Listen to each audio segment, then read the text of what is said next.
On March 26, 2026, defendant David Michael Pletz was arraigned in the 36th District Court in Detroit, Michigan, on one civil infraction count of interfering with traffic and one misdemeanor count of failing to comply with an order of a police officer. The charges arose from an incident at approximately 2:30 a.m. on March 4, 2026, when Mr. Pletz was accused of failing to ride his bicycle within a designated bike lane and obstructing vehicular travel on West 4th Street during an encounter with Sergeant Brian Terechinock of the Detroit Police Department. On May 21, 2026, a bench trial to adjudicate the matter was held before Judge Ramsey Heath in the 36th District Court, with Assistant Counsel Tomika Horn representing the City of Detroit and Mr. Pletz being represented by Attorney Darnell Barton. At trial, Mr. Barton argued that the first police stop was unlawful. The person that you saw that morning, are they in the virtual courtroom today?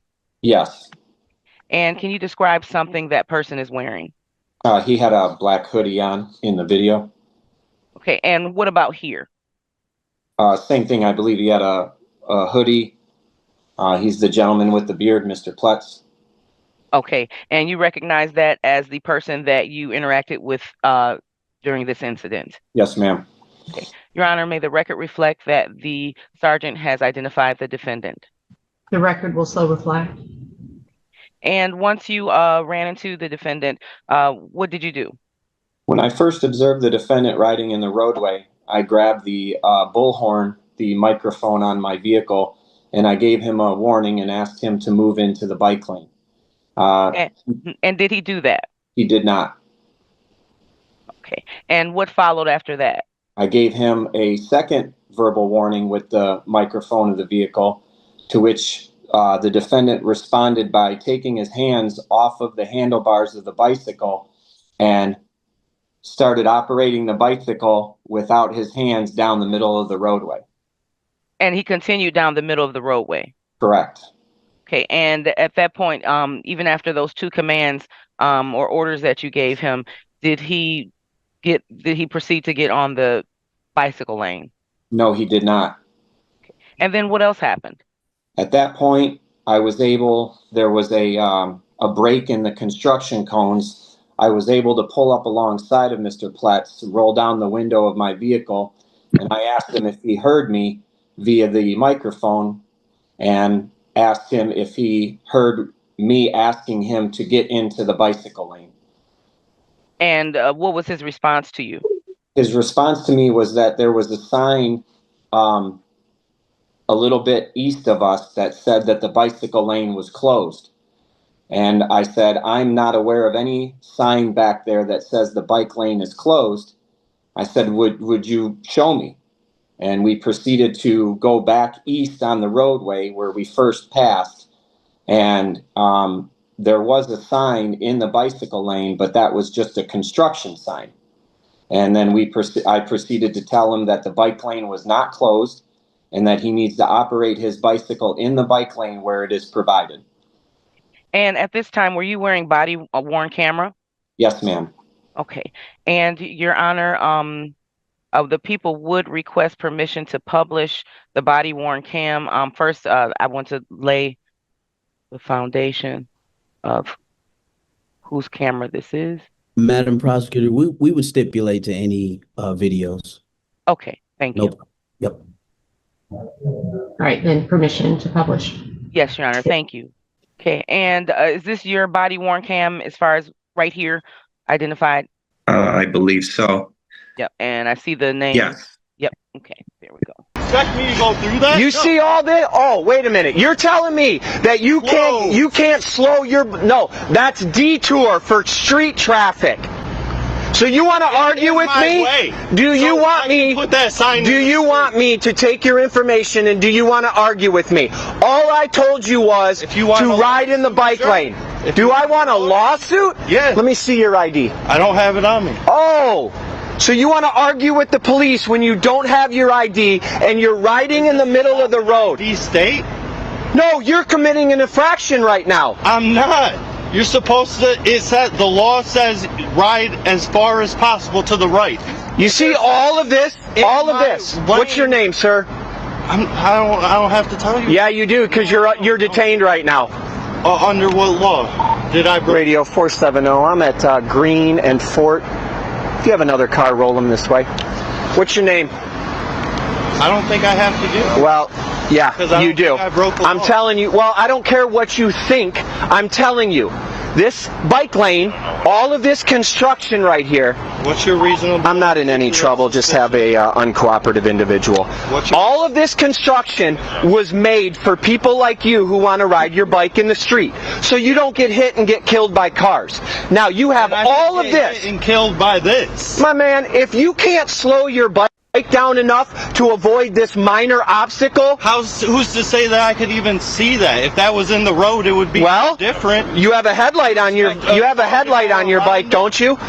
Do you have a headlight on your bike? Yes, I have a headlight. Yeah, well, why isn't it on? It doesn't have to be. It's a bicycle. Well, you're the one who said that you can't avoid obstacles. And if you have a headlight, maybe you should have it on to not hit obstacles. Does that make sense to you? Maybe the obstacles shouldn't be in the bike lane. It is your responsibility to Blocking the control bike lane. your vehicle. You see all these pylons? We control those. You have 2 seconds to give me some ID or give me your name. I don't think I have. What's your reason? I told you. Put your hands behind your back. I love people like you who think that you're going to tell me the law. You got anything on you I need to know about? I had a work blade in my front. You have a what? A work blade in my front. A knife. Okay. Broadway, And just so you know, the warning that I gave you 3 times, telling you not to drive in the middle of a traffic lane when there's a bike lane provided, is my reasonable suspicion to talk to you. even though it's closed. It's not closed. That is Why a is there- detour sign why for is there vehicle something- traffic. Why is there a sign in the road blocking? It's a detour sign for vehicle traffic And it's blocking the bike lane. that you can slow down and maneuver around. You're telling me that you can ride your bike. Mind you, you were riding your bike with no hands the whole time I was behind you. I'm allowed to So do if you're that so legally. good at riding your bike with no hands, then I have no problem believing that if you Okay. put your hands on the bike, that you could go around that minor little sign right there. Stop talking. Yeah, you should have done that when I gave you a nice warning and told you to get out of the street. But no, you think that you're Mr. Law Johnny Awesome and you know everything. Now walk over to this officer's car and give him all your information, or you're going to get another charge for resisting obstructing. Make sure he doesn't have any other weapons on him.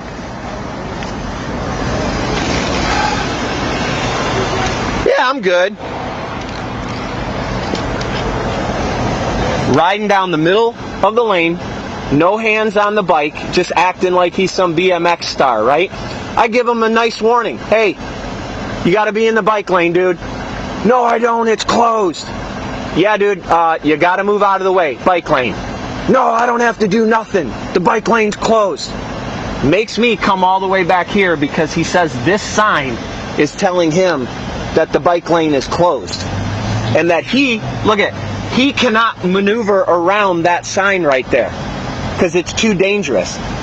But yet he's in the middle of the lane with no hands, riding down the street like he's on a 10-speed in Palm Beach, like some beach hippie, swerving around. And then he wants to give me the, I don't have to provide you my information. This is a non-stop and frisk state. You don't have any reasonable suspicion to stop me.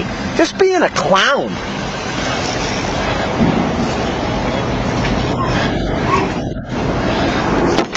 You got any other weapons besides this knife?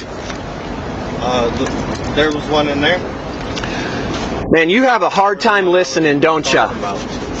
Do you have any other weapons besides that knife? Oh, you already grabbed it. Yeah, no, that's not. Man. Got me out here blocking trucks, all because you don't want to listen. I'm going to tell you something, man. I don't know where you guys get this attitude that you don't have to listen to the police. It never works out for you guys. What's his last name? Pletz.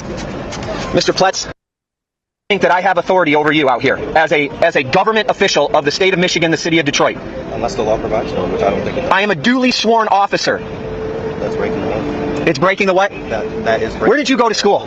Your oath. What oath did I break of yours? Your oath. No, it's actually breaking my oath if I allow you to break the law in front of me and don't act. If you exercise color of law. I'm exercising my sworn duties to uphold the laws of this city and the state, which you were in violation of, after I gave you a warning. I mean, so we can agree to disagree. I would love to have you disagree this in court before a judge. I think I'm going to. I would love to hear I'm this. probably going to contact the lawyer then. Good. I hope you do, because it's all recorded. And again, I don't understand where you get this understanding that you can just do whatever you think you want to do when you're lawfully stopped by the police. But you keep that up and you see how that works out for you. Because apparently it hasn't worked out for you in Allen Park either, where they gave you tickets for the same thing. It wasn't the same thing. Impeding traffic? I explained to him that I was driving. Oh, okay. Well, you like to impede traffic, whether it's on a car or on a bike. No, actually, that impeding traffic was for lawfully turning left on a yellow light because I was in the middle of it. Okay. Did you argue that one so vehemently with Allen Park? And the cop exercised his color of law authority over me. Oh, okay. So you've been arrested a few times. No, I didn't, because I didn't have the means to get there. Oh, so what, do you just sit on the internet and look up all these legal terms because you think you're going to intimidate police officers with your legal jargon? At night, so it's discriminatory. Say what? For me. I have to make I'm sorry, you asked me something? I'll just put in there that I gave him several warnings to use the bike lane. He refused. I did not. Yeah, you did.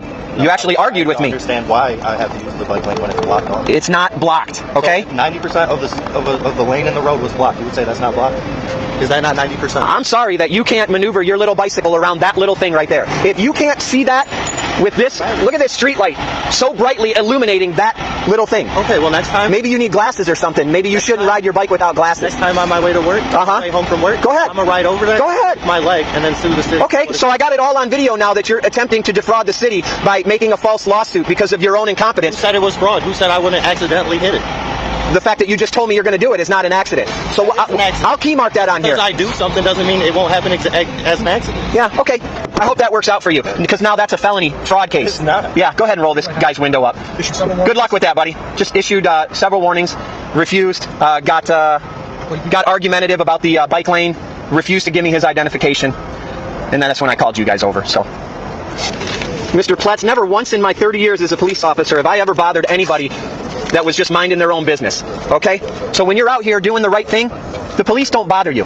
Next time a police officer asks you kindly and gives you a warning and they're polite to you, you should probably just take it and listen and stop trying to be a jailhouse lawyer. Stop trying to tell officers that you know the law better than them, because all this stuff that you're spewing is just going to get you in more trouble one day. One of these days you're going to sit here and actually resist an officer under this internet legal stuff that you guys look up, and you're going to end up getting hurt because what you're doing is no good for yourself, okay? I wish you the best, but you need to read a book about what authority we really have out here. Here's your ticket. During direct examination, Ms. Horn questioned Sergeant Terechinok about why Mr. Pletz's position on the road justified a police stop. The sergeant testified that he observed Mr. Pletz riding hands-free down the center of the roadway, which he characterized as a clear civil infraction. Under Michigan compiled laws 257.660A, a person operating a bicycle on a roadway is required to ride as near to the right-hand curb or edge as is reasonably practicable and to use any available bike lane. The purpose of this rule is to ensure public safety and keep traffic moving. According to Sergeant Terechinok, although Mr. Pletz claimed that a construction sign had blocked the bike lane, the sergeant maintained that Mr. Pletz described the lane as entirely closed rather than simply obstructed. The sergeant further testified that upon initiation of the stop, Mr. Pletz refused to provide his name or identification, asserting that the stop lacked reasonable suspicion and that he was under no legal obligation to comply. However, Section 750.81d of Michigan compiled laws, a person who knowingly fails to comply with a lawful command of an officer performing their official duties can be charged with resisting and obstruction. Pursuant to Michigan law, while citizens are protected against arbitrary identification demands, an operator lawfully detained for a traffic infraction is required to provide identification to facilitate the issuance of a citation. Sergeant Terechinok concluded his direct examination by asserting that because the underlying traffic stop was lawful, Mr. Pletz's refusal to identify himself satisfied the elements of resisting and obstructing. All right, thank you. And again, my apologies for the technological issues. Okay. Officer, and I just want to make sure I pronounce your name right. Is it Terechinok or Terechinok? Terechinok? Terechinok. Terechinok. Okay. All right. Good afternoon to you, Officer Terechinok. I'm going to ask you a few questions. If you don't understand what I'm saying, please ask me to repeat. It's probably me, not you. Okay. Yes, sir. All right. Now I'm going to try and avoid get into some things that you said in here, but you were an officer, you said, for over 30 years. Is that right? Almost 30. Almost 30. Got it. And then you said that, well, you didn't say that. What law school did you go to, sir? I took law classes at Mesa Community College in Arizona. Okay. So your answer would be none, correct? You did not go to a law school, right? No, I never brought up law school. Yeah. No, you said you love people who know the law, correct? Isn't that right? In your statement that you made in the video? Love people who try and argue the law against me. Look, you can finish your statement. I said I love people who try and argue the law against me. Oh, okay. And so when you made your statement about duress and coercion requiring some type of force, you knew that wasn't the law either, right? Your Honor, the people would object relevance, and also the officer stated that he did not go to law school and he took law classes, which most officers do. May I respond, Your Honor? So, and I apologize, there's a delay, so if I don't hear you, I'm not trying to cut anyone off. Yeah, Your Honor, the reason why is that if the officer is stating, and I'm not trying to be petty, but there is a bit where I'm tongue in cheek trying to explain the fact that he made a false statement as it relates to the law in his own statement he made in the video. And I'll tell you, he said duress and coercion. You're not physically forced. And the reason why I'm bringing that up is because there was a back and forth of the officer and my client talking about the law, where he basically berated him the entire time about his lack of knowledge of the law. And then the officer goes and shows us his lack of knowledge of the law. So again, I'll ask the question, or rather I'll let you rule on that, Judge, if you may, but that's the reason why we asked the question. You said duress and coercion required physical restraint in your comment in that video. Your Honor, So my another question- objection for relevance. What does this have to do with the subject matter of these tickets, the impeding the traffic, and also disobeying a lawful order of the police officer? I think we're getting into feelings Like- here. Well, I can tell you it goes to credibility specifically, but I can move on. The point is already made. Judge, we can't hear you. We can see you moving, but we can't hear you. That's why. Yep. Thank you. Oh, sorry. The disobeying of a lawful order of a police officer Mhm. is directly tied to that officer's knowledge of the law. Thank you. As such, I find that defense counsel is allowed to question the officer as to whether he knew the applicable law that he is charging the defendant with violating. If the answer is I don't know, then the answer is I don't know. If he knows the law, he knows it. If he doesn't, he doesn't. Attorney Barton, I'll allow you to rephrase your question if that is in fact the question. It's not the attorney's place to testify. If you have a question of the officer, then ask the question. Will do, Your Honor. Thank you. So, officer, I'll restate that question. You recall in your video explaining the law to Mr. Pletz as it relates to him not being under duress or coercion. Is that proper? Do you recall that? I recall making a statement to which I responded to Mr. Pletz's comment of being under duress. And I believe my comment was that duress usually implies some type of force. I did not state any actual law. I just made a comment to him regarding that statements he made under duress usually imply force. That's And all let I me did. ask, do you mean physical force? Correct. Okay. And so Which I you're stated clear. there was no physical force. Right. or And so duress. I'm sorry, I'm not trying to cut you. It's just a delay. I apologize. Okay. So you are clear that that is not the law, right? That you can be under duress without physical force, correct? There are different types of Your duress. Honor, That is correct. objection, relevance. When are we going to Honestly, get to I've the subject? already ruled on the relevance issue. Okay. The officer's knowledge of the law when he is charging a defendant with disobeying a lawful order issued by him is directly implicated as to whether or not this defendant violated a lawful order.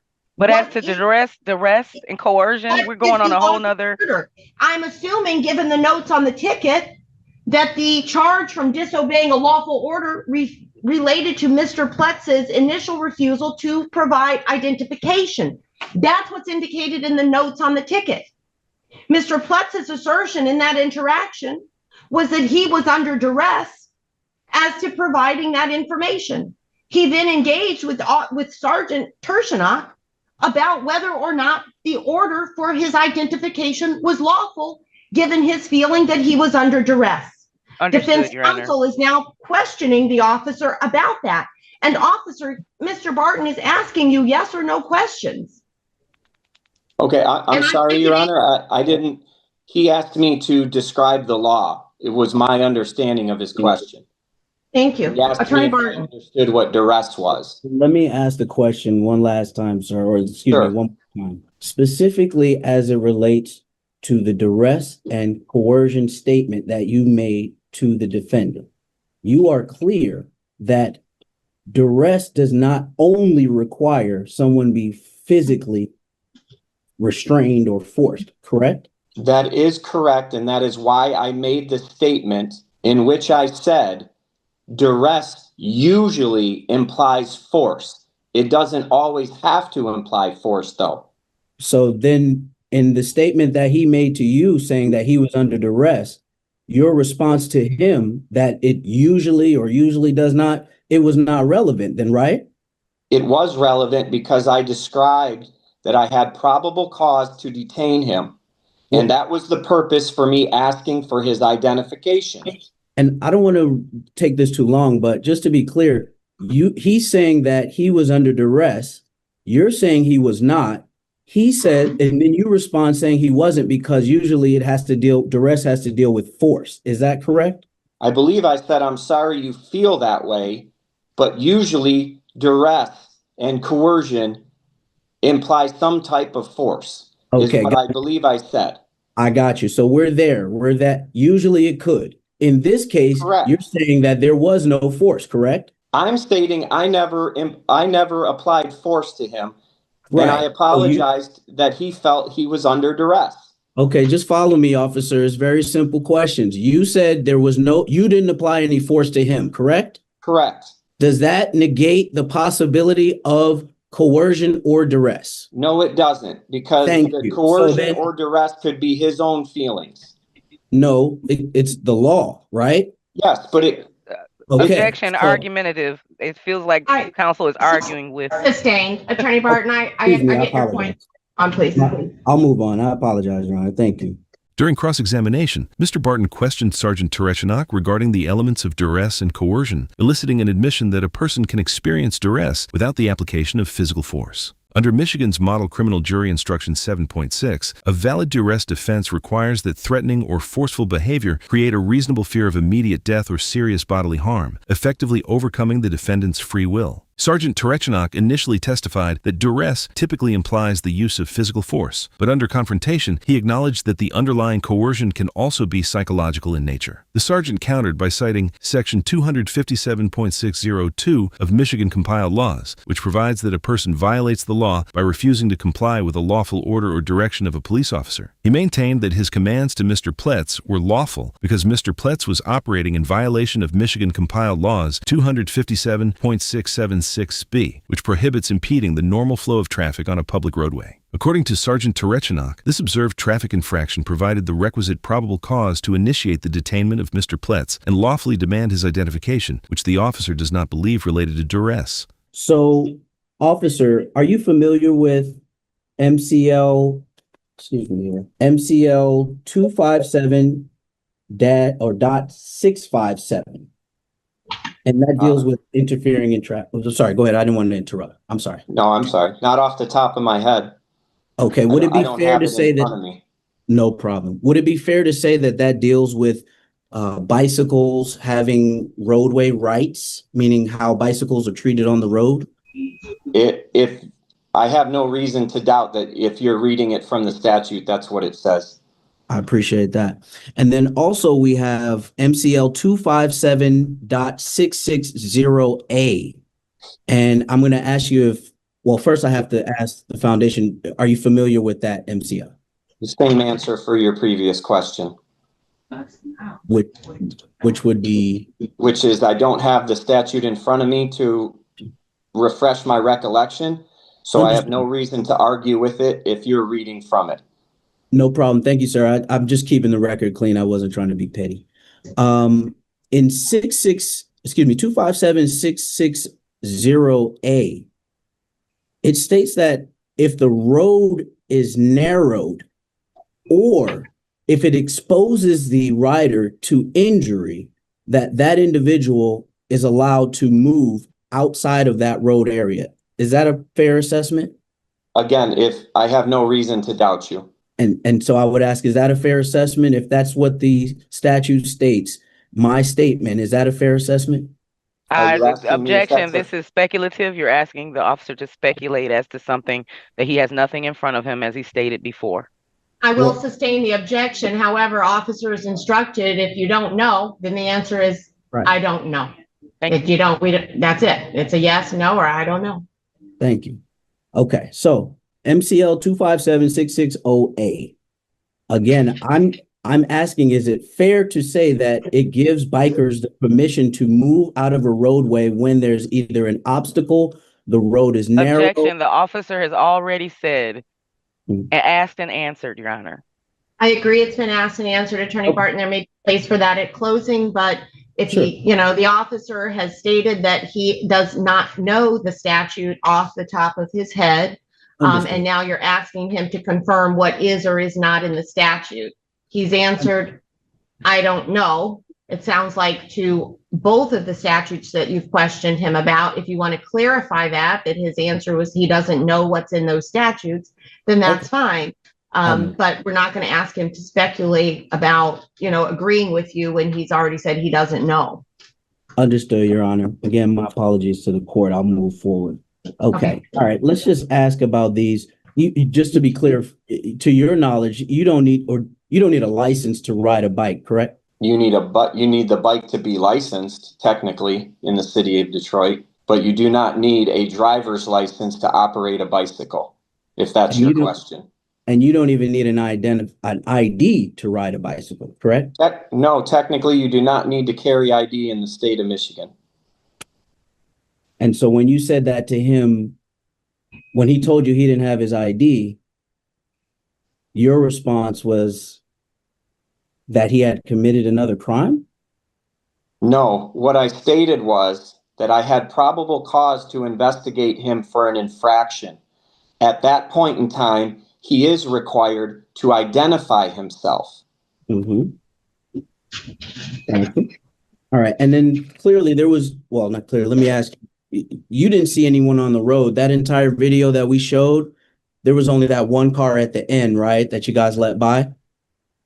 As I stated previously, I believe there were other vehicles traveling the opposite direction. But at the time I stopped the defendant, he was in front of me. There was no vehicles in front of him, but he was blocking my mode of travel. And even though I am a police vehicle, I am entitled to the same privileges as anybody else on the road, and I am considered vehicular traffic. Absolutely. Now, speaking of blocking, you never gave him a blockading charge, right? No, I gave him an interfering with traffic. Gotcha. And then you didn't have any video of him riding down the middle of the road with his hands up or anything like that, right? If all the video you have is there, I don't know what it recorded. Well, I'm asking you, you didn't record any video to your knowledge of him riding down the middle of the street with his hands up, as you stated earlier, right? The video in our car records once I either start the body-worn camera or turn the lights on. Let's And ask Your Honor, I would question the relevance of this question. I think we're focusing more of the interaction versus the actual conduct that brought about these charges. respectfully, if we're saying that he was disregarding the officer's command, and then the officer goes and says that not only did he disobey it, he went in the middle of the road. And my question is where was that interaction if you interacted with him prior to stopping with him. So Officer Tershnak, I'm just going to ask that question one more time. You, just for the record, you don't have any video of my client in the middle of the road at any time without his hands or with his hands on the steering or the handlebars at all, correct? I do not know what was recorded. Did you not watch your video, your body cam video? I just watched what we all saw here in court today. Okay. Attorney Barton, the answer was, I don't know. You've gotten an answer to your question. I understand, Your Honor. I would prefer he actually say, I don't know, to keep the record clean, but I'll move on out of respect for the court. Repeat your question in case it wasn't clear. I believe in a clean record. Repeat the question. The question is that he didn't review his body cam footage prior to today, and he said, I only saw what he saw. Well, I don't want to testify. I also stated that I don't know what was fully recorded. Okay. Officer Tershnak, I believe the question is, did your video capture images of Mr. Pletz riding his bicycle in the middle of the roadway? Yes, Your Honor, and I believe I stated I don't know what was fully recorded by my vehicle's camera. All right, thank you. You're welcome. So if I may, the answer is yes, I don't know. The answer was, I don't know, Attorney Barton. That was pretty, Oh, the no. answer was, I don't know. Oh, okay, I appreciate that, Your Honor. Mr. Barton then turned to the question of video evidence, asking Sergeant Tereshnak whether his vehicle's dashboard camera had captured footage of Mr. Pletz riding in the middle of the roadway. The sergeant acknowledged that he did not know the full extent of what his camera had recorded. This line of questioning went directly to the essential statutory elements of the impeding traffic charge under Michigan compiled laws 257.676B, which confronted Sergeant Tereshnak last argument. Under Michigan law, establishing a violation for impeding traffic requires an objective showing that the normal flow of vehicular traffic was actually blocked, obstructed, or hindered. By highlighting the absence of objective video documentation of Mr. Pletz's exact lane position, Mr. Barton sought to demonstrate that the state's case rested entirely on an uncorroborated, subjective assessment rather than an objectively verified traffic infraction. Mr. Barton also invoked Michigan compiled laws 257.657, which provides that a person riding a bicycle on a roadway has all of the same rights and is subject to the same duties as the driver of a vehicle. By underscoring this statutory parity, the defense argued that Mr. Pletz possessed a right to occupy the travel lane, asserting that his presence in the roadway was a lawful exercise of that right rather than an unauthorized impediment. You said that he told you a sign was in the bike lane saying that the bike lane was blocked off. Is that proper? No. He stated there was a sign in the bike lane saying that the bike lane was closed. Okay, sorry, closed, not blocked off. Correct. So there was a sign ahead that said the bike lane was closed or whatever have you, correct? After I gave him after I requested he move into the bike lane 3 separate times, he became argumentative and said there's a sign back there that says the bike lane is closed. I got you. So then you and he go back to where he alleges this sign is, correct? That's correct. I said, take me back there and show me, because if there's a sign that says the bike lane's closed, then we're all good here. Got you. Now, if you take a look at our screen here, this is the sign that he's talking about. Isn't that proper? That was the sign he was alleging said the lane was closed. Right. And we can all see here and agree that that is not a sign that says the lane is closed, right? That is correct. Okay. But we can also look here and we can see that it is obstructing the bike lane, correct? That's also correct. Now, knowing that it was obstructing the bike lane, you still ordered him to go into that bike lane, correct? He was already past that point when I made contact with him. There's still more bike lane westbound of that location. Do you know if there are any other obstructions other than this sign here on that road? From this, well, all I can see is the the next block up. But as you can see, Well, not westbound from this from that video. sign, it's not obstructed. So Not he from could the have video. clearly gone back into the bike lane with no obstructions. Okay, I'm respectfully, sir, I'm not going to ask you what he could have done. I'm asking you what you saw that night, not this video. That night, did you see any other obstructions in the bike lane on that road? No, that's what I'm trying to explain to you. Okay, so this is the only obstruction you saw on that road that night in the bike lane, correct? In the area where we were traveling, Yes. no, there were no other obstructions that I saw. Okay.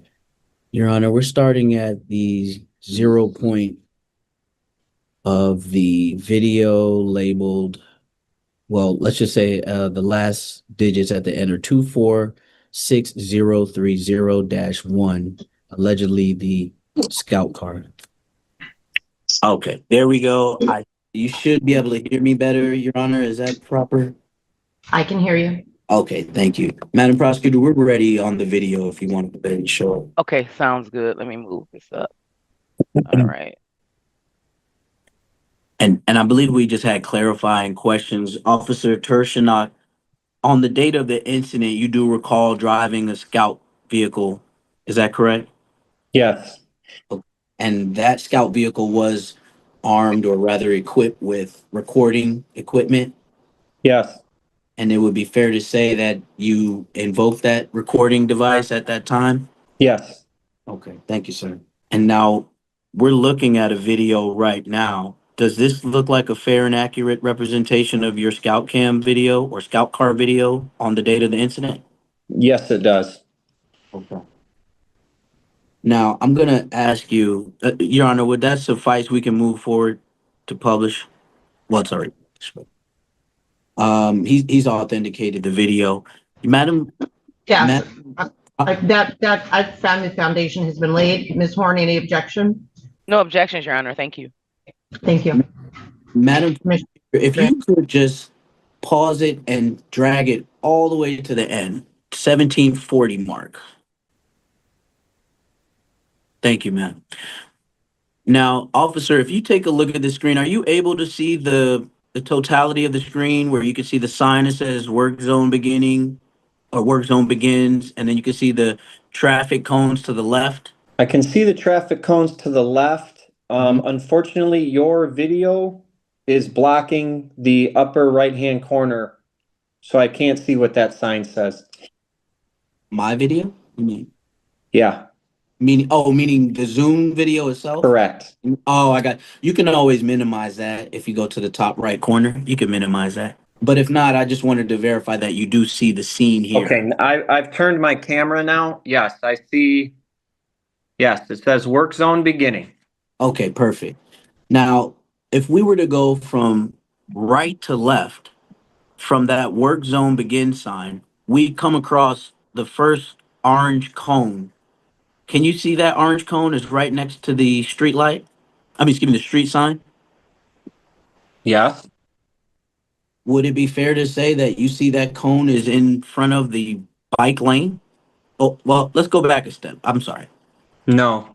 That road that you see where there says work zone begins, that little gully in between, that's the bike lane. Or would it be fair to say that that's the bike lane? So you see where it says work zone beginning, that sign? Yes, sir.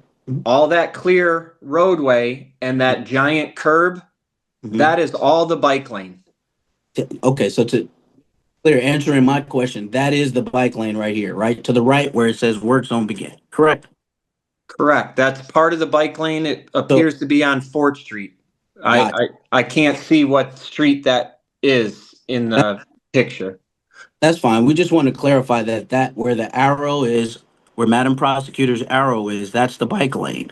Yes, that is a dedicated I got you, sir. bike lane. So now, when you go up forward to where the street sign is, that green street sign, there's also in that bike lane, as Madam Prosecutor moves her mouse, we see that orange cone. Is that proper? There is an orange cone there. And Are that- you asking me if it's blocking the bike lane? Well, that just would be your opinion. You can give it to us. Is that your opinion that it is or is not? I'm not. I was just trying to answer your question. Go ahead. I just asked it. Is that your opinion that it's blocking or not blocking? No, that is clearly not blocking the bike lane. Gotcha. Okay. Where would you say that orange cone is? Where would you? It's to the left of the bike lane, but there is clearly enough room for someone who is operating a bicycle properly and within the guidelines of the law to Mhm. maneuver around that cone. Got you. So they, just to be clear, they would have to, in fact, maneuver around it, right? That's your assertion? No, not at all. Okay. All right. I'm gonna move on. I appreciate it. All right. My Now, assertion is that there is plenty of room for someone to maneuver a bicycle officer, past please that. do not. Officer Turchak, we understand your response. Thank you. Thank you, Go Your ahead. Thank you. You're gonna have to wait till I finish talking, sir. So now you made a statement earlier that you said he, quote, can't maneuver around that little thing. That little thing you were talking about was the obstruction that you agreed to earlier in the bike lane, correct? Yes, the orange sandbags that were marking the sign Right, so that people could see it. right. And you said to him, you quote, can't maneuver around that little thing. Is that proper? I believe I said that he is required by law to operate his bicycle in such a manner that he is able to maneuver around obstacles. Listen, guys, we all watched the same video Mm-hmm. All right, we can move forward. and we all know what we heard on that video. Right. So let's just narrow this down and move forward. Thank you, Your Honor. Appreciate it. Real quick. So we agree that there was an obstruction in the bike lane. However, your assertion is that you believe he could have maneuvered around it, right? I believe if he had his Asked proper and answered, Your Honor. Part of the problem is there are yes or no questions being asked because this is cross-examination. And almost every answer is narrative in nature, which is not proper in response to cross-examination. So the answers are unclear. When a yes or no question is asked, the answer is yes, no, or I don't know. It's real simple. My apologies, Your Honor. Thank you. You can go ahead and answer the question then, sir. I'm sorry. Could you repeat that for me? Sure. We said that the obstruction, well, let me rephrase that. We agree that there was an obstruction in the bike lane. Correct. Yes. Told him he just needed to, if I quote you properly, you said he can't just maneuver around that little thing. That was the question. You told him to maneuver around it, right? Like 11:30. I did not tell him to maneuver around it. Okay. All right, let's move forward.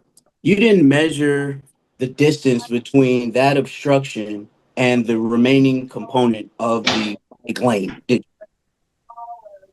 Or if it was earlier in the night. What do you mean by remaining component?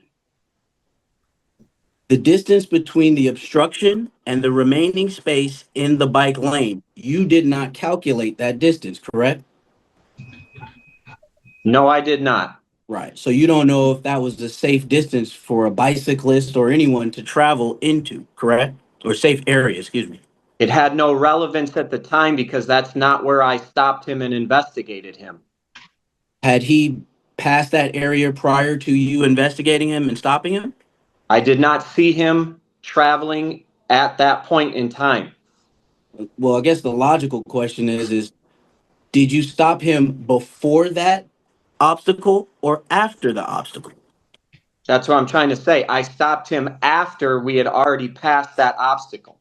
Right. So it had no relevance to what I was investigating him for. So I'll get that. We'll go into that. So it's fair to say that the obstacle that he said prevented him from riding in the lane, you had not seen prior to stopping him. Is that proper? I'm sorry, could you say that one more time? Sure. The obstacle that he said was in the lane that prevented him from riding safely in the lane, you're saying that you didn't see that obstacle prior to stopping him. Is that proper? No, it's not proper because he did not tell me he was traveling in the roadway because of an obstacle. He stated that the bike lane was closed. Okay, let's ask the question and answer the question that I'm asking. You said earlier you did not see the obstacle prior to stopping him. Is that right? Correct. So you did not see him maneuver in or out of that bike lane in that area prior to stopping him, correct? Correct. Thank you. And you didn't determine whether a car could safely pass Mr. Plex with adequate clearance. Did you? Can I restate that? I'm sorry. You Could you didn't. please? Yeah, no problem. You didn't determine or verify whether a car would be able to safely pass the Plex with adequate clearance in that particular location. You did not. Is that correct? In which particular location are you referring to? Where you stopped him is the only location that you would have. You're asking me if I was able to determine if a vehicle could pass him at the position that I stopped him? Correct. I'm asking, did you determine? I absolutely determined that a vehicle could not safely maneuver around him because he was in the middle of the roadway where a bike lane was provided, past the obstruction that you keep speaking of. He was operating a vehicle, a bicycle, in the middle of the roadway, past that obstruction that had nothing to do with why I stopped him. Right. He could have maneuvered back over to the right, which is he's required to do. I got you, sir. But again, just to answer my question, you said earlier that you weren't sure if there were any other obstructions on the road, up and down that road, right? That's the only one you saw, was the one we pointed to, right? I believe I testified in the area where I was at. And I believe I testified that I did not see any other obstructions in the area in which I stopped him. Got you. Thank you. And we're clear that prior to that area, or even further from that area, you have no knowledge of any obstructions, correct? I believe I already answered that. Answer it again, please. Yeah, thank you. We need a record. We need a record. So please I'm answer. sorry, Your Honor. It just seems like he keeps asking me the same questions over and over. That's because you're not answering, so it seems like that. Just answer the question. Okay. As I stated previously, I do not recall any other obstructions in the area where I stopped the defendant. And that wasn't the question, sir, and I really want to move on. Well, then could you please clarify? Your the Honor, I would question object. Mr. Barton, I've never said badgering. This is going too far.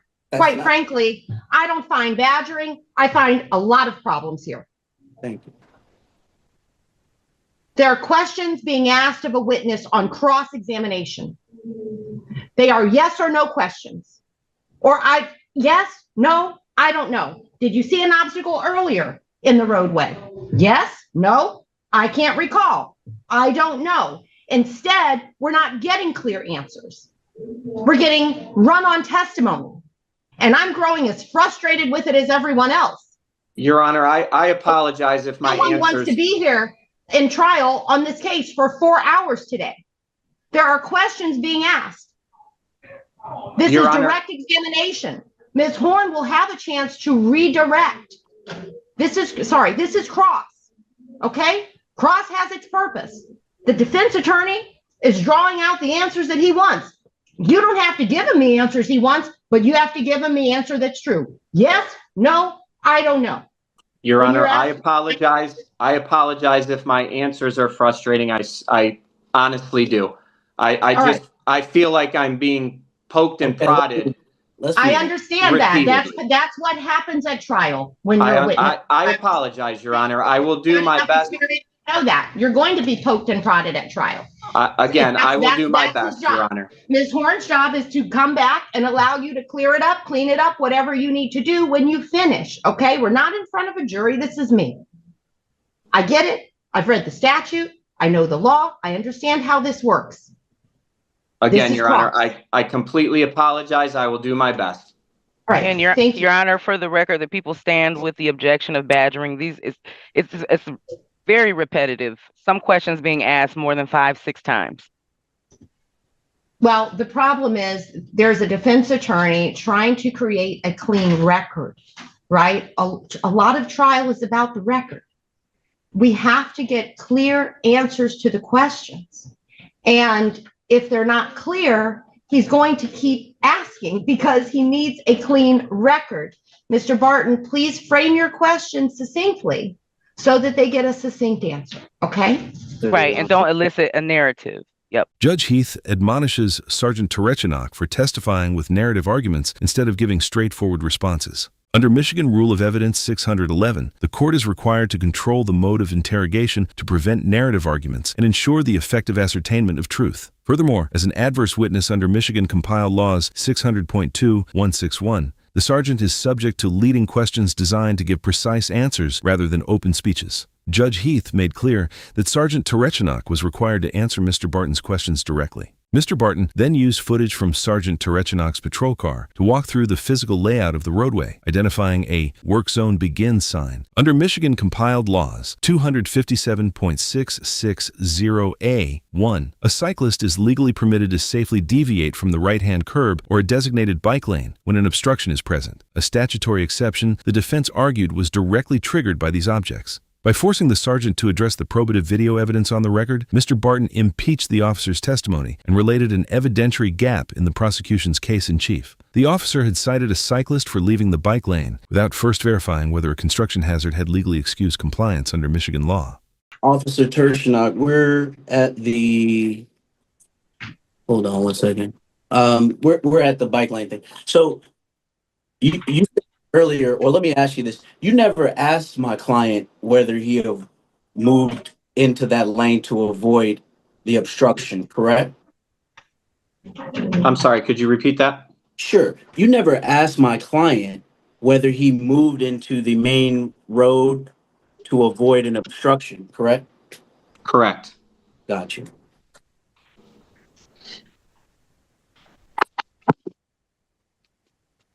There was no crash that occurred, correct? Correct. There was no driver that gave you a written complaint about my client intentionally blocking traffic, right? No, sir. Okay. And later on, you did not even remove the obstruction from that area where my client was ordered to ride, correct? No. So you left it there.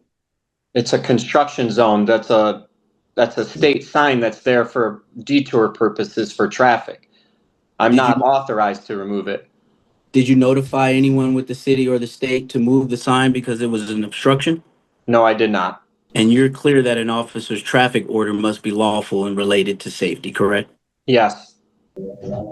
Just for record purposes, as it relates to the obstruction, I think we already stated that it was that my client encountered it before he encountered you.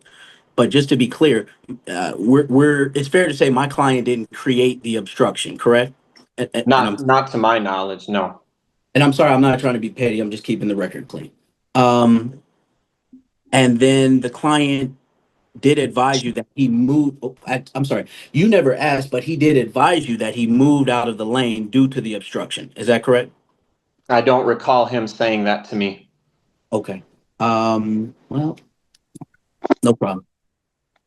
Do you recall, what do you recall him telling you why he was not in the bike lane?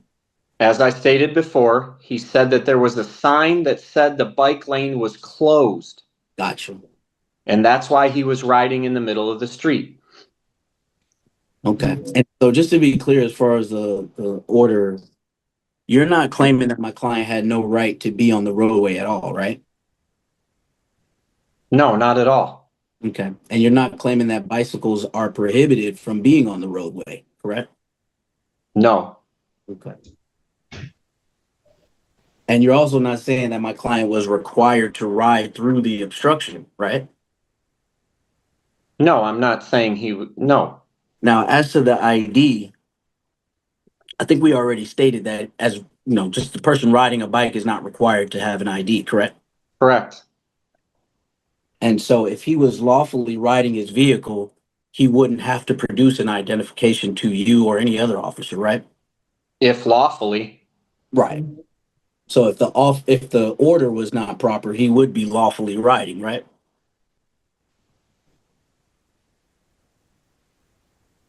Say that again, I'm sorry?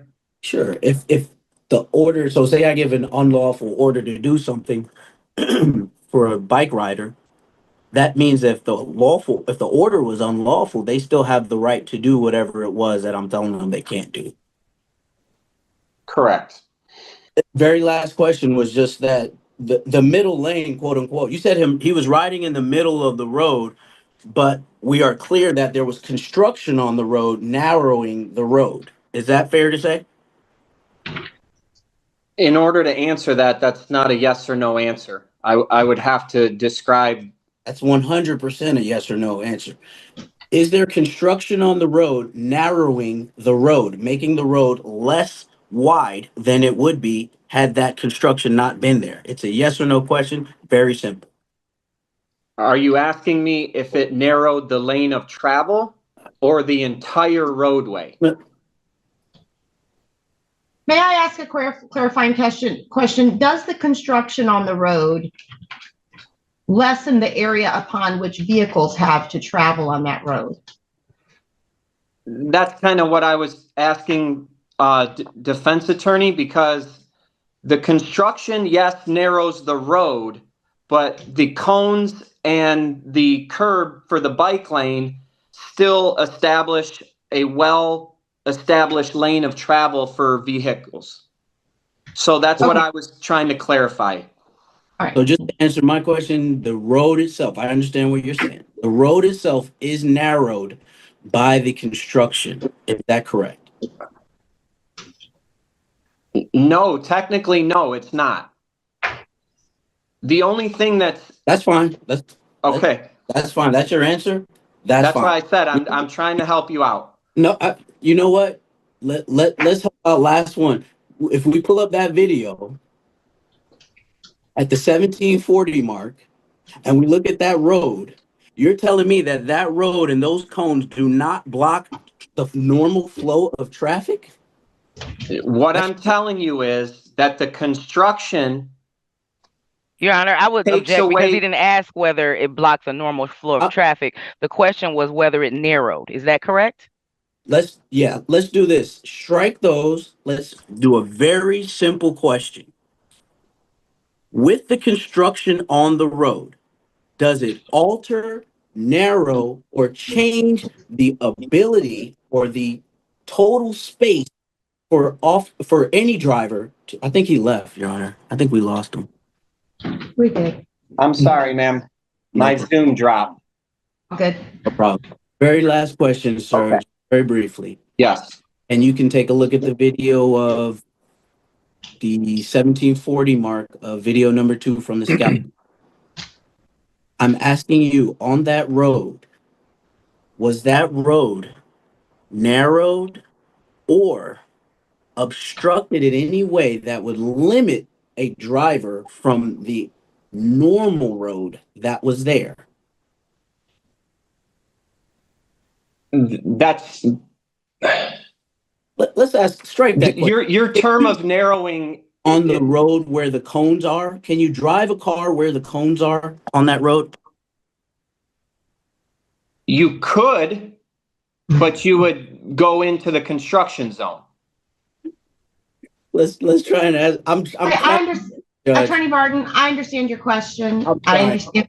Sir. Again, we've watched the video. You're asking Tershionek, Officer Tershionek, if, for his subjective opinion about whether or not it narrows the road. Objectively, in the video, one can see that construction is going to make less road available to the vehicles. And depending upon where those barrels are sitting, it may be by narrowing. Because otherwise, as Sergeant has testified, you could keep driving, but you're going to drive into construction and maybe into an orange barrel. We get it. Okay. That's all. We'll make the arguments at closing. Thank you, Your Honor. That was all. Thank you. Okay. Thank you. All right. Mr. Barton continued to press Sergeant Terechinock on whether the construction zone had effectively narrowed the roadway available to cyclists. The sergeant maintained that the bicycle lane had not been narrowed because a continuous path within the cones remained technically passable. Under Michigan compiled laws 257.660 AC, a cyclist is exempt from the requirement to ride near the right-hand edge or within a designated lane when conditions, including surface hazards, construction obstacles, or a lane that is too narrow, render it unsafe or reasonably unusable. The defense contended that this statutory separation explicitly permitted Mr. Pletz to safely alter his course. After the sergeant confirmed that no collision had occurred and that Mr. Pletz appeared to have moved solely to avoid an obstruction, Mr. Barton argued that the sergeant's decision to stop and cite Mr. Pletz lacked the requisite reasonable suspicion of a traffic violation, rendering the investigatory stop an arbitrary seizure unsupported by law. After Mr. Barton finished his cross-examination, Ms. Horn started her closing arguments. Thank you, Your Honor. The people have shown that Mr. Pletz was riding in the middle of the roadway, whether it was narrower or not. He even admitted himself in the video that he should be to the farthest right. Officer Sergeant Terechinock also testified that if the bike way was not available, that he should be to the far right. Mr. Pletz's and his bike, as he was riding, were in the middle of the roadway and blocked the officer. The officer is also a citizen with rights, motor vehicle rights, and a bike should not have been there, whether it was narrower or not. There was mentioned to be an obstruction that he had gotten past already, and Mr. Pletz was not complaining that there was an obstruction. He actually thought the bike lane was closed, and he may have hopped off the pathway. We don't know if that's where he started. But we do know that when Officer I'm going to just say Sergeant, when Sergeant asked him to get on the bike lane and use that bike lane 3 times, he refused to do so, and as a matter of fact, commenced to arguing with the officer. Officer testified that he was not even seeking to give a ticket, and I can understand why. We're talking about 2:32 a.m. in the morning. And so that argument ensued, and the interaction ensued at the instance of Mr. Pletz. There's some video that is missing, and that happens. But for centuries, we've used the testimony of the witnesses to flesh out cases. The question here, outside of any red herrings that I found personally or professionally, was number one: was a lawful order made? Yes, it was. The statute provides 257-602 of the Michigan legislature states a person shall not refuse to comply with a lawful order or direction of a police officer when that officer, for public interest and safety, is guiding, directing, controlling, or regulating traffic on the highways of this state. West 4th Street is a public roadway in the city of Detroit, and that's where Sergeant was on duty, and he was directing traffic. While he may have been the only vehicle that was blocked, he was in fact blocked while he approached Mr. Pletz's bike.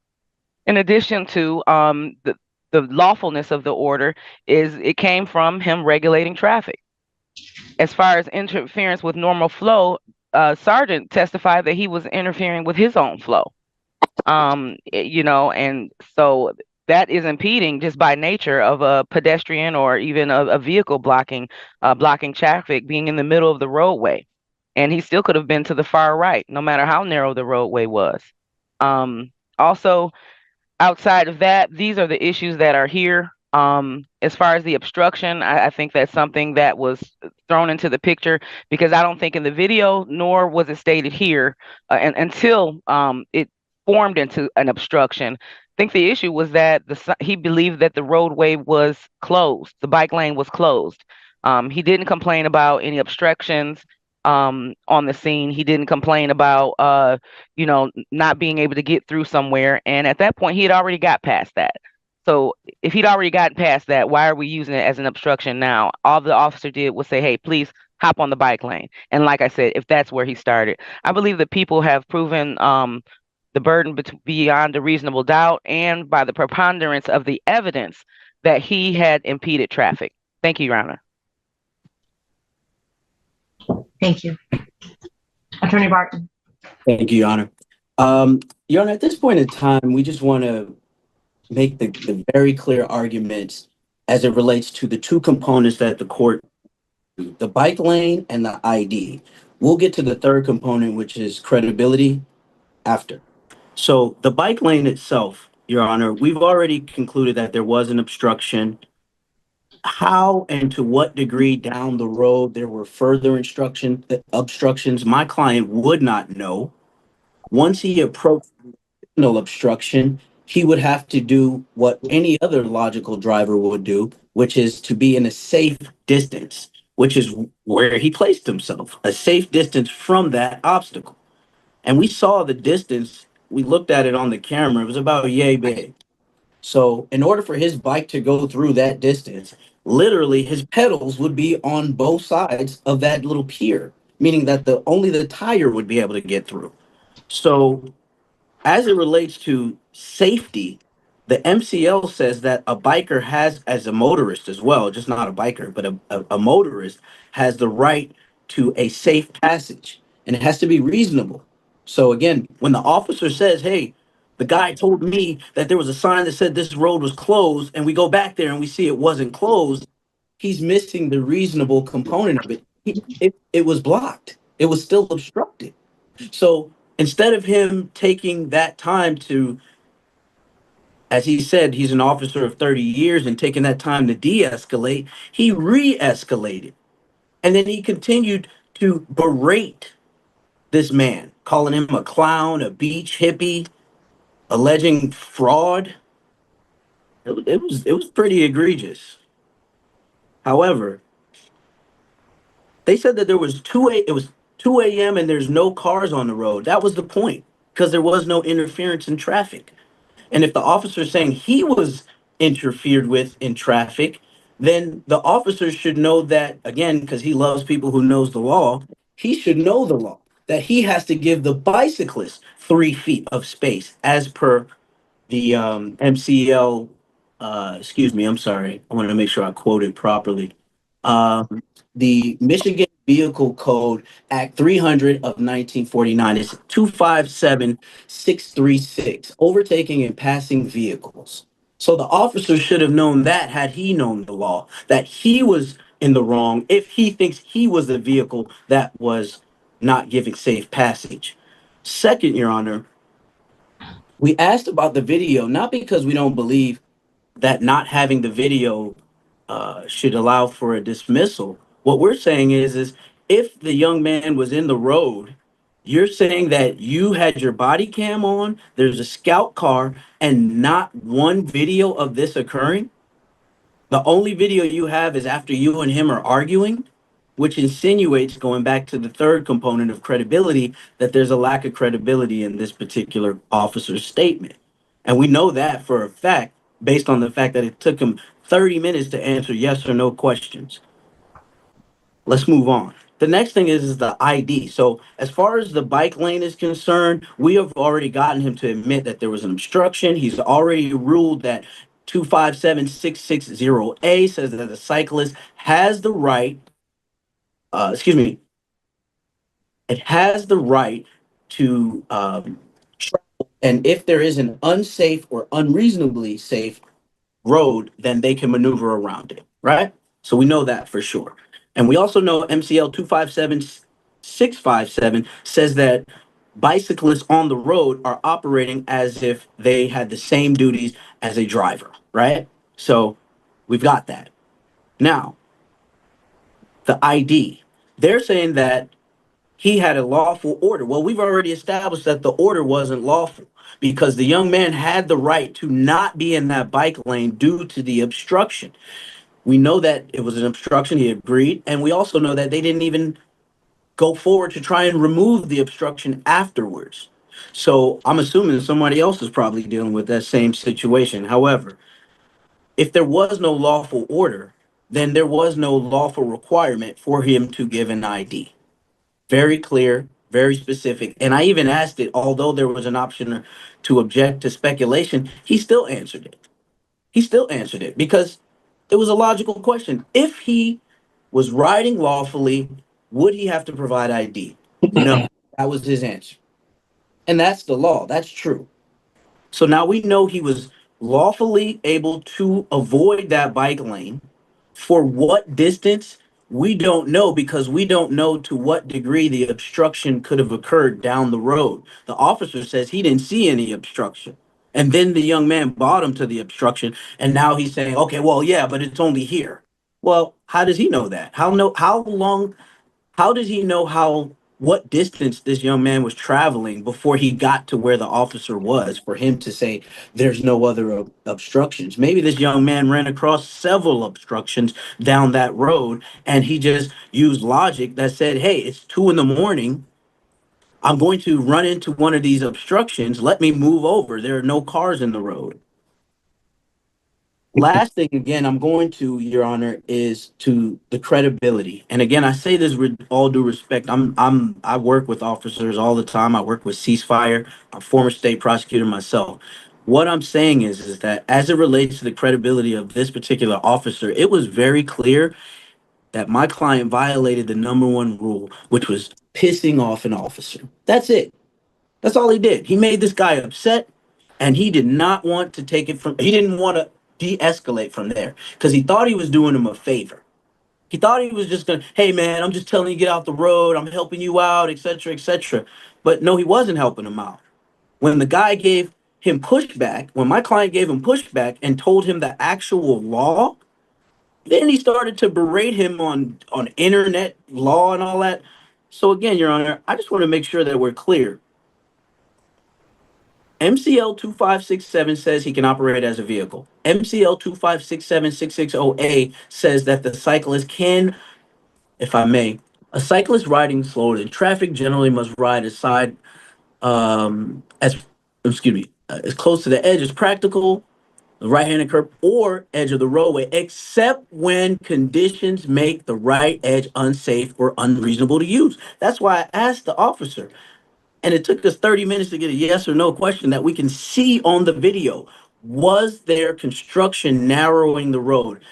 In any way, was the road no longer the way it was intended as it was designed, and the construction cones changed or altered that? Very simple question, and yet the credibility of the officer allowed him to be evasive to that. Why? Because he knows MCL 257660A says if that was narrowed, that changes the dynamic of where he is to go, to the right or left, because it's not safe. So with that said, Your Honor, we would respectfully ask that they dismiss these charges, both of the charges, because one leads to the other. One was that he disobeyed a lawful order. There was no lawful order, evidenced by the officer stating that there was an obstruction.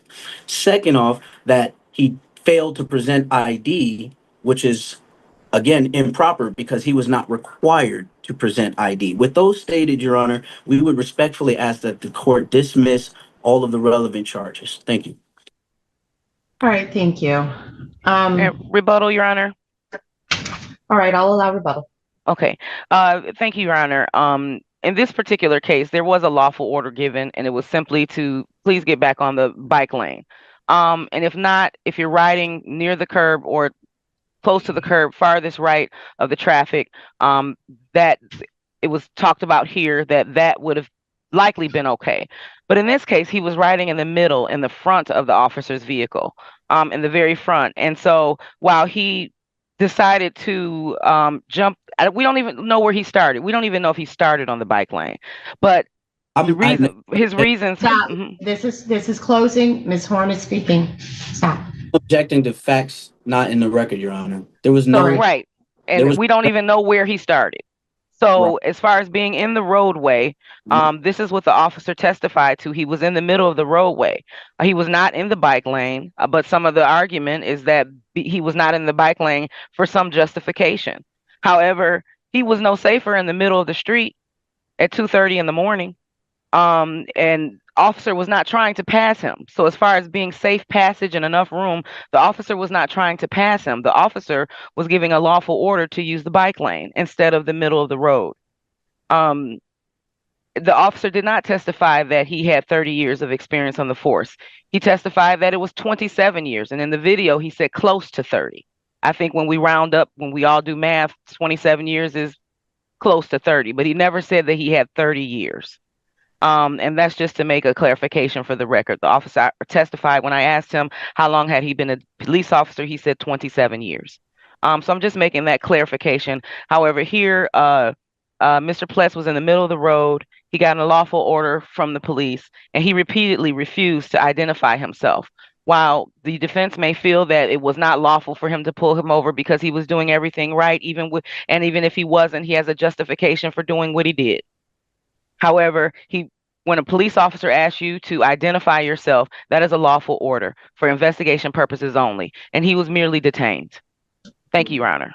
In closing arguments, Ms. Horn maintained that a violation of Michigan compiled laws 257.602 requires only that a person refuse to comply with an officer's command during active traffic regulation. The prosecution argued that the stop was lawful because Mr. Pletz had been riding in the center of the roadway, directly in front of the sergeant's scout car, blocking the normal flow of traffic. On that basis, the city contended that the detention was fully justified and that Mr. Pletz's refusal to identify himself constituted criminal obstruction.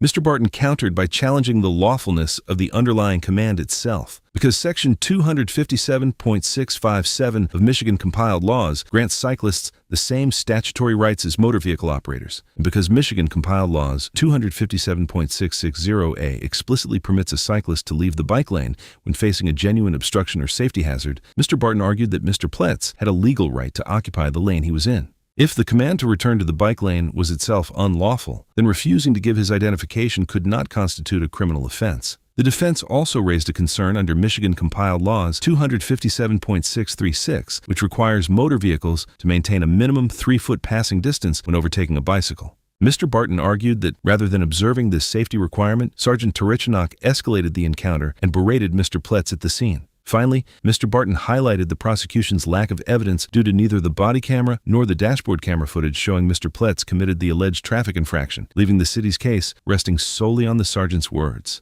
Thank you. All right, we'll take these one at a time. First, let's deal with the interference with traffic. What the law says, and part of the issue is that we're dealing with subjective judgment all around here, from the cyclist to the officer to those of us who are viewing the video. And that's because the law is framed subjectively in this kind of a case. What it says is that they are to ride as close as practicable, right? Practicable. There goes the first subjectivity. What's practicable to you may not be what's practicable to me. They are to ride as close as practicable to the right-hand curb or edge of the roadway. Here's second part, is all of us who've been to law school know about elements. When traveling slower than surrounding traffic. That's the second element. Was he as far right as practicable? Was he traveling slower than other traffic? Then there are the exceptions. Overtaking, making a left turn. Here's the big one for us today: avoiding hazards and one-way streets. Those things allow the cyclist to leave the right curve in terms of practicability. I have the great privilege of traveling Fort Street.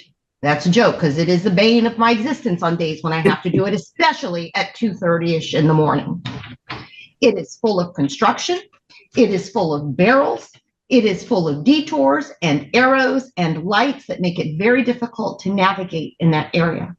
It is difficult to imagine that what a cyclist is expected to do, rather than following a straight course of action, allowing him to avoid the obstacle that's here, weave back in, avoid the next obstacle that occurs in the next 2 feet, weave back in, weave back out.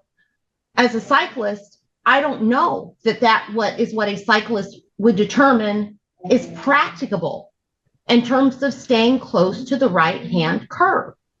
Clearly, that sign was there with sandbags. And we can argue semantics about whether detour means closed or closed means detour, right?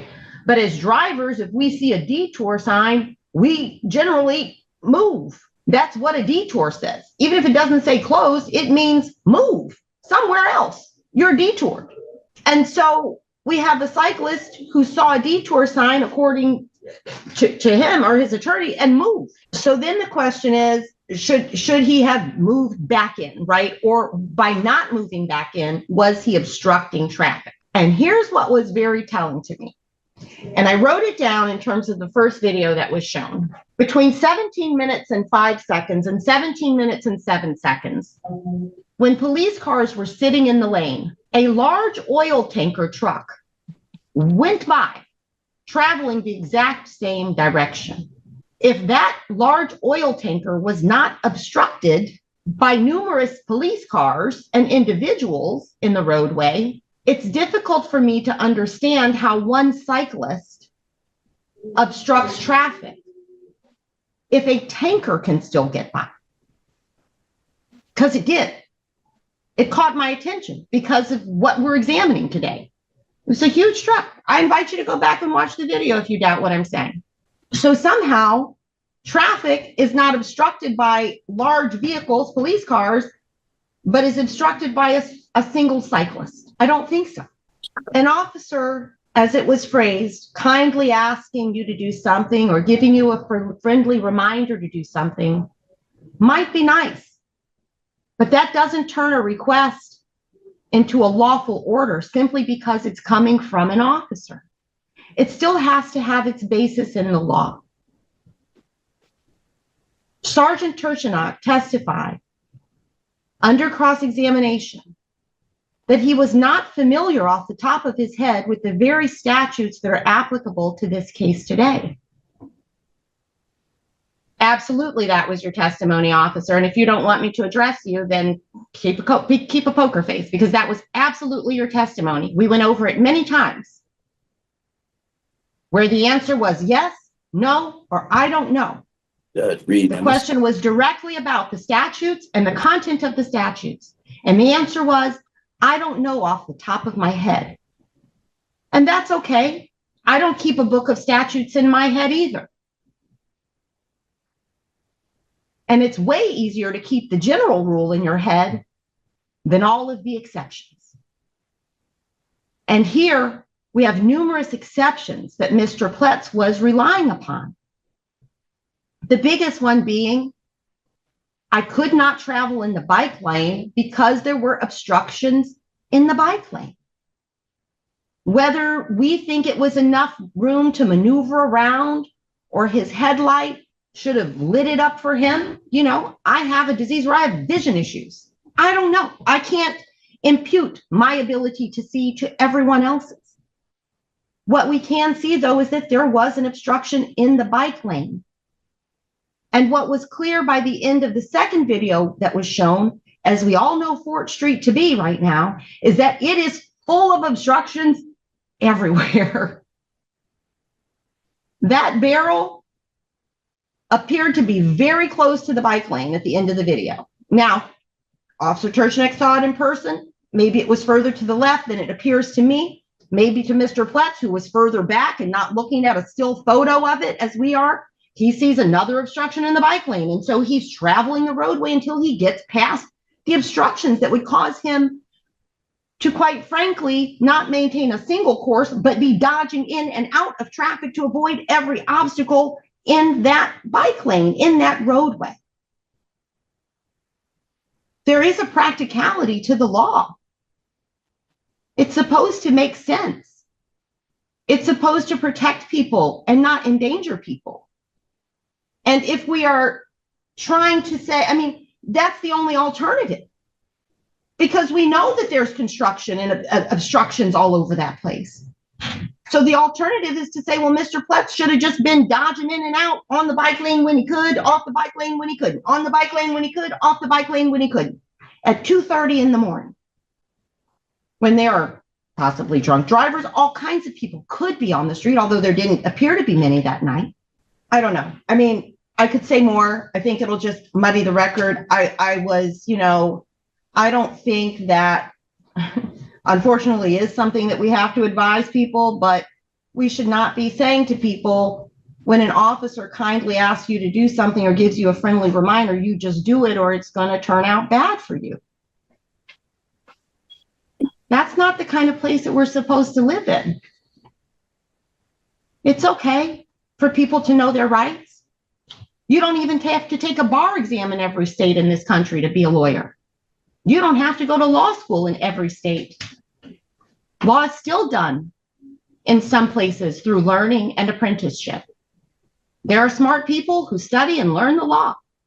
There are quote unquote jailhouse lawyers that could go toe to toe with any of us in this courtroom today. I do not find that Mr. Pletz interfered with traffic. I do not find that Mr. Pletz disobeyed the lawful order of a police officer, just so it's clear. I believe that Mr. Pletz's actions fell within the exception of the statute, rendering the order for him to return to the bike lane unlawful. I do not believe that there is a violation here. My finding is not guilty. Judge Heath found Mr. Pletz not guilty on both counts, the misdemeanor charge of failing to comply with a police officer's order and the civil infraction of interfering with traffic. Regarding the civil infraction, Judge Heath determined that the prosecution failed to meet its burden of proof, as the record lacked a sufficient factual basis to prove an active obstruction of vehicular travel. Exculpatory body-worn camera footage demonstrated that a large oil tanker truck passed through the scene without difficulty, conclusively establishing that the main roadway remained open and that Mr. Pletz's presence did not hinder the normal flow of traffic. Because no legal infraction had occurred, the order to return to the bike lane lacked a lawful basis, and a person cannot be convicted of failing to comply with an order that the officer had no legal authority to give.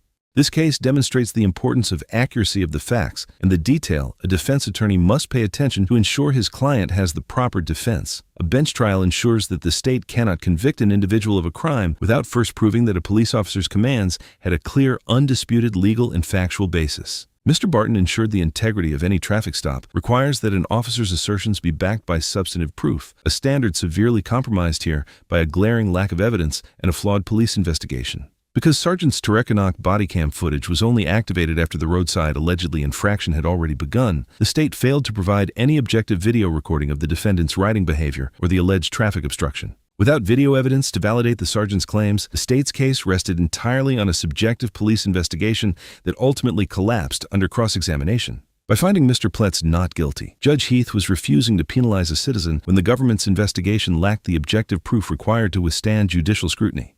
Comment below if there is a case that you would like us to cover. Thank you for watching, and don't forget to subscribe to see more case analysis.